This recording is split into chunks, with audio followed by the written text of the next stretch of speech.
ગુજરાતના pharma hub ગણાતા અમદાવાદના ચાંગોદર વિસ્તારમાંથી લોકોના સ્વાસ્થ્ય અને માનવતા સાથે ગંભીર છેડા કરતું એક ચોંકાવનારું કૌભાંડ સામે આવ્યું છે। અમદાવાદ ગ્રામ્ય સ્પેશિયલ ઓપરેશન ગ્રુપ એટલે કે એસઓજી દ્વારા આચરવામાં આવેલા સફળ ઓપરેશનમાં નકલી બ્લડ પ્લાઝમામાં ભેળસેળયુક્ત સપ્લાય કરાતા એક મોટા રેકેટનો પર્દાફાશ કરવામાં આવ્યો હતો। આ ગંભીર મામલાની નોંધ લેતા રાજ્યના આરોગ્ય મંત્રી પ્રફુલ્લ પાનછીરે આ ગુનામાં સંડોવાયેલા તમામ તત્વો સામે કડકમાં કડક કાનૂની કાર્યવાહી કરવાના સ્પષ્ટ સંકેતો આપ્યા હતા। આરોગ્ય મંત્રીએ સમય સૂચકતા વાપરીને આ સમગ્ર કૌભાંડને ઉજાગર કરનારા અમદાવાદ એસઓજીના પોલીસ અધિકારીઓ અને સમગ્ર ટીમને અભિનંદન પાઠવ્યા હતા। તેમણે કહ્યું કે પોલીસને આ સતર્કતાના કારણે અનેક દર્દીઓના જીવ જોખમમાં મુકાતા બચી ગયા છે। આરોગ્ય મંત્રીએ આ ઘટના અંગે ભારે આક્રોશ વ્યક્ત કરતા કહ્યું કે બ્લડ પ્લાઝમા જેવી જીવન રક્ષક સામગ્રીમાં ભેળસેળ કરવી એક માત્ર કાયદાકીય ગુનો નથી, પરંતુ એક ઘોર માનવતા વિરોધી પ્રવૃત્તિ છે। પોલીસ તપાસ અનુસાર આ ટોળકીએ ફાર્મા કંપનીઓમાં સપ્લાય તથા ઉચ્ચ ગુણવત્તાવાળા ઓરિજિનલ બ્લડ પ્લાઝમાની ચોરી કરી હતી અને ત્યારબાદ વજન જાળવી રાખવા માટે તેમાં સેલાઇન વોટર એટલે કે ખારું પાણી મિશ્રિત કરીને નકલી પ્લાઝમાની બેગ ગોઠવી દેતા હતા। આ પ્લાઝમાનો ઉપયોગ કેન્સર અને હિમોફિલિયા જેવા ગંભીર બીમારીઓની દવા બનાવવા માટે થતો હોવાથી એ દર્દીઓ માટે અત્યંત ઘાતક સાબિત થઈ શકતું હતું। હાલ પોલીસે મુખ્ય સૂત્રધાર સહિત 4 આરોપીઓની ધરપકડ કરી વધુ તપાસ હાથ ધરી છે।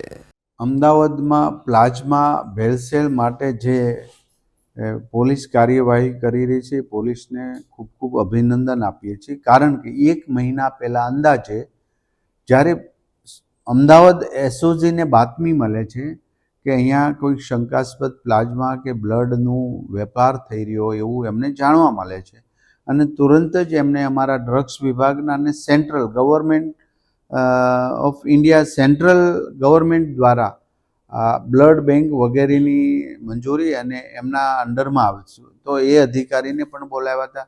ત્યારે આ પ્લાઝમા શંકાસ્પદને ફોરેન્સિક લેબમાં તપાસ માટે આપ્યું હતું। આજે 2 દિવસમાં એ રિપોર્ટ આવી ગયો છે અને ખરેખર વાત સાચી ઠરી છે કે પ્લાઝમામાં ભેળસેળ હતી।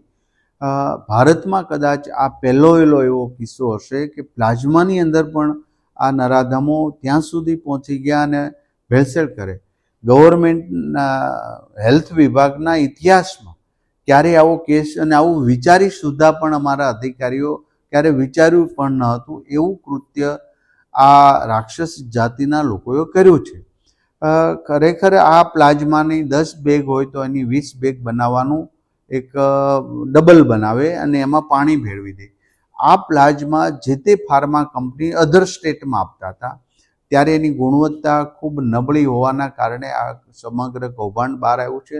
આ સમગ્ર કૌભાંડ જાંબાજ પોલીસના અધિકારી એવા એસઓજીના એક જવાને પકડ્યું છે ને એમને હું અભિનંદન આપું છું અને પછી અમારું મેડિકલ વિભાગને એમને જાણ કરીને એની સાથે તપાસ થઈ રહી છે।